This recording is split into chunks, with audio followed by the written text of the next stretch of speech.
Next thing that's very important to me is that we build a smart football team, that we have a smart football team here. And I know we have the people in place to do that. The first part of that, the first part of being smart is knowing what to do. We're gonna have systems in place that are easier to learn. All right, complicated to the defense or offense that they're going against or the special teams group they're going against, but easy for us to learn. Because when we can put that, when we can learn our system and we can get good at our system, then our talent can take over. Less thinking equals talent take over, but we need to have systems in place, and we will have systems in place to do so. New Eagles head coach Nick Sirianni. Hey, guys, obviously he was nervous, very nervous. I bet he'd love to have that entire press conference back. His plan of attack for the Eagles this year. Hey, there's no one in my bedroom. Sometimes I get nervous doing this show. Brandon, Nick Sirianni's intro press conference was blank. Woo! Jenna, bad start. Contradictory. Yep. Come on. He said he wanted to simplify things. I mean, he couldn't even simplify a simple press conference. I mean, Doug Peterson has to be somewhere just laughing, talking about, guys, y'all thought I was bad at these press conferences? Look at him. Yes. Man, and he wants to simplify offense and defense, cover 2, cover 8, 0. I mean, maybe he's better on the board and maybe he's better standing in front of guys, but this is not a hot start for the Philadelphia Eagles and Carson Wentz. Listen, Brandon, in his defense, at least a big part of being an NFL head coach isn't talking to a group of people and inspiring them. I'm going to say it was perfectly timed. Perfectly timed for a couple of reasons. One is because it was on a Friday afternoon, so for some places this is going to go under the radar, and because it was 48 hours after you had Dan the Man Campbell talking about biting kneecaps, so I feel like, at least it wasn't that. But bonus take. I never again want to hear about why Eric Bieniemy or a different minority head coach is not getting a job because they don't interview well. Because I've now seen 2 of the 7 head coaches who were hired give press conferences that indicates to me they can't possibly have interviewed great. There's no chance in the world you give a nails interview and then that's your press conference. So I don't want to hear that nonsense anymore. Right. But it's good timing. At least it was on a Friday night, Wilds. Yeah, so I'm going to give him a pass a little bit. And I said rough draft because he actually had to freestyle this. His original draft also was about biting kneecaps. And once he saw Dan Campbell do that, he's like, well, I can't do the biting kneecaps thing. So I'm going to say rough draft. It's unfair that Campbell took all the biting kneecap stuff because that was actually Sirianni's plan. I disagree. I don't think we'll forget. We never forgot Adam Gase's. It sort of carried with him the entire tenure at the Jets. We head to Houston now, where Deshaun Watson's requested a trade and where new head coach David Culley hopes he was only kidding. Saying, quote, the reason I'm in this position today is because I know he's going to be a Houston Texan. I don't know. Hey, Brandon, David Culley's comments are blank. Yeah, coach is supposed to say this. He's 65 years old. There's no way he was turning down this gig. So he's going to do everything in his power, publicly and behind the scenes, to get this guy in the building. But it's not going to happen. But nothing compares to the general manager, Nick Sirianni's comments. This is a problem. It's a huge problem for me. Listen to what he said here. We have zero interest in trading the player. We have a great plan, a great vision for him and for his team, for this team and his role on our team. We look forward to the opportunity to spend more time with him here this spring. First of all, there's going to be no spring for Deshaun Watson and the Texans. My issue is the player. This is the problem. You're calling him the player. On the field, it's fine. You can call him player number 4. You can call him QB number 1. You can call him whatever you want. But when there's no balls being snapped, this is a businessman. And this is his problem with this organization, is that you keep putting him in a place as a quarterback. There's times where he needs a seat at the table. Keep calling him a player, and you're going to continue to drive him out of town. I think it's a great take, Brandon. My answer is David Culley's comments are missing a word. and I'll explain that in a moment. I want to say this on the front end. I'm rooting for David Culley.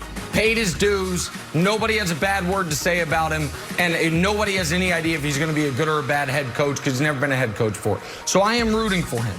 Yep. But if we're being honest here, the honest quote is, the reason I'm here is I know he's not going to be a Houston Texan. Because the reason the Texans end up hiring a 65-year-old first-time head coach is because all of the A1 candidates on their list passed because they know Deshaun Watson doesn't want to be there. So that, unfortunately for David Culley, he almost got the quote exactly right, but he's off by a word, Wilds.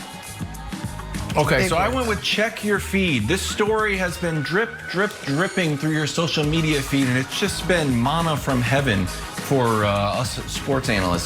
So here's where we're at now. He has deleted all social media references to the Texans. And this follows up on reports he wanted to trade. Then Andre Johnson came out, and then he went to New York, and he made like a low-key diplomats video. Now social media's gone. Next step, Brandon, all the Texan stuff in the garbage that we see it on Instagram. Get this guy out. He doesn't want to be there. All right, we got to head to Detroit now, where new quarterback Jared Goff said, quote, "I'm just excited to be somewhere that I know wants me and appreciates me." Wow, shots fired. Brandon, Goff's comments on being traded to the Lions are blank. These are just comments, Jenna. It's time for this kid to stand up and show us who he really is, show himself who he really is. Look, like it or not, this guy has been to 2 Pro Bowls. This guy led his team to a Super Bowl in 2018. But every time he had a great game, every time he had a great season, Sean McVay was the one that got the credit. So now this is a huge opportunity for him to go to Detroit and show who he really is. This is a big season for him, because if it goes really well, then it's going to be like, oh, this guy can play in this league, and Sean McVay wasn't as big, played a big of a role that we thought he did in his career. But if he implodes, then this is a dude that could potentially be out of the league in the next 4 to 5 years, Nick. I don't think he has the bandwidth to become a backup. So this is a huge year for him. These are just comments. It's time for him to show us exactly who he is. Yeah, to me, his comments are unappreciative. Listen, buddy, this team wanted you and appreciated you enough to trade up in the first round to get you, to then fire the head coach after your first year there because they blamed him for your failures, to then make you the highest paid player in NFL history temporarily. That shows a good deal of want and appreciation. You paid them back by being terrible for 2 seasons. So this idea that it's like, oh, woe is Jared Goff. He got the raw end of the deal by being in Los Angeles in that new stadium with all those weapons and with Sean McVay. Zip it. Like, that's nonsense. Right. So enjoy Detroit and Dan the Man Campbell. I'm sure they will unlock your talent that Sean McVay couldn't. I'm sure that's how that'll go. Okay. All right, see, here, I think it's a missed opportunity, because I feel like if he had a little bit of humor, he could have gained a lot of fans. If instead he said this, you know what? I'm hungry to prove myself. I'm hungry to bring some wins to the great city of Detroit. I know where this is going. And I am starving. I am hungry to bite some kneecaps. Take a listen. That would have worked. We're going to get up, and on the way up, we're going to bite a kneecap off, all right? And we're going to stand up, and then it's going to take 2 more shots to knock us down, all right? And on the way up, we're going to take your other kneecap, and we're going to get up, and then it's going to take 3 shots to get us down. And when we do, we're going to take another hunk out of you. Before long, we're going to be the last one standing, all right? That's going to be the mentality. How did Goff possibly miss out on that one? On to Aaron Rodgers now. Report came out after the Goff-Stafford deal went down that the Rams actually made a run at Aaron Rodgers first, but the Packers had no interest. Hey, Brandon, the Rams reportedly making a run at A-Rod is blank. Aggressive. Let's need Sean McVay.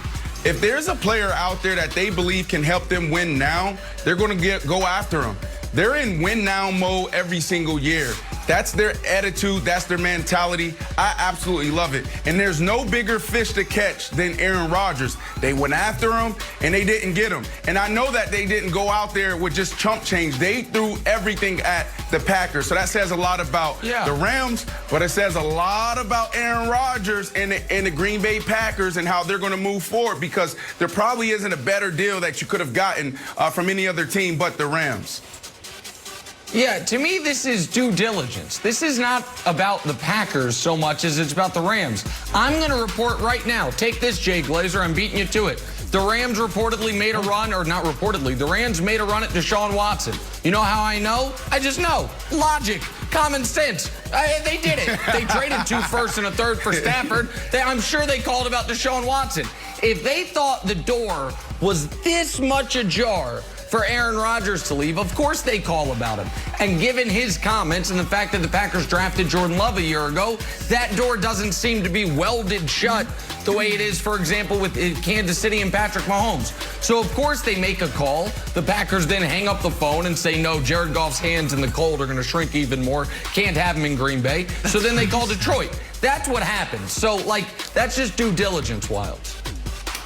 The hands do not shrink in the cold. If anything, your hands expand in the cold with the frostbite. Oh, well, then they should have made the trade. No, I don't know. Then they should have made the trade.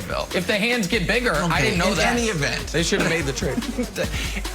I went with speed dial, which I don't even know if it exists anymore. But if the Rams are calling the Packers, everybody's going to call the Packers. And Brandon, I know you said you'd come out of retirement if Deshaun Watson went to the Jets, but the Jets also need to call the Packers. The Dolphins need to call the Packers. The Patriots need to call the Packers. Everybody's got to call the Packers at this point. So it's on, everybody should have Brian Gutekunst I like Deshaun on speed dial. Rodgers? 2 phone lines. Yeah, I like Deshaun over Aaron Rodgers, yes.